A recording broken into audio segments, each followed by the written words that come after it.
Hello, Steve at Trek Boy 89 for Steve Arts 89. Just a couple of little Star Trek things I noticed. There's a lot of articles at the moment, very thin on content, but you do get the occasional little piece.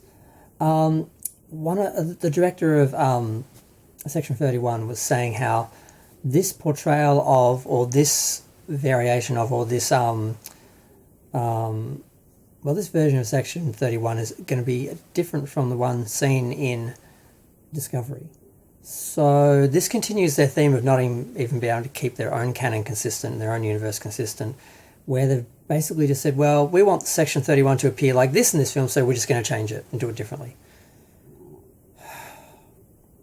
Or perhaps the actual organisation has changed within the story. That's fine. But they're just going to act like it was always that way and it wasn't a certain way in the second season and assume people are too stupid to remember the second season, or I don't know, it doesn't sound good. The only other little tidbits were really just about sort of the idea that Star Trek, now they're trying to sort of pace out the releases of the show. And somewhere in that article, this is on Trek Movie, there was the indication that, well, of course they prioritise Starfleet Academy over Star Trek Legacy. They're still going to do it, is the idea, the assumption, the plan. But they've just timed it out, and when, this show's over or that show's over, they'll just move on to the next one. They're sort of keeping it in the line sort of thing. But why on earth they wouldn't just keep Starfleet Academy in the line and go straight to Legacy when that's what everyone was screaming for? Picard actually got into the Nelson ratings, and instead of following that with something, they're following it with something no one asked for, something that's not going to work. I think Starfleet Academy as a series would have worked if it had been in the 23rd, 24th or 25th centuries.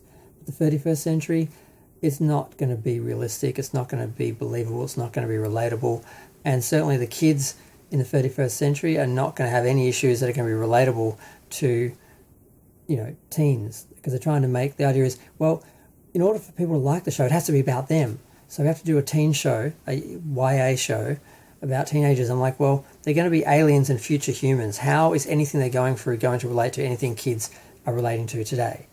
Aside from very, very basic puberty stuff and, coming of age stuff, what else are they going to talk about that these kids are going to relate to? And they just don't get it. They think, instead of the original Star Trek attracted kids because it was a great show, these shows they're doing aren't great, that's why they don't attract kids. And they think, well, we need to make a bad show about kids and then we'll attract kids. It's so painful watching Star Trek from the sidelines when you're smarter than the people running the show and you know the show better than the people running the show, and they actually hate fans like you, and they would not let someone like you anywhere near their shows because you might actually get it right and then they'll look bad. Like Kurtzman looked bad when they accidentally let Terry Matalas, who was a Star Trek fan, do a season of the show and blew all the other shows out of the water. I'm going to go.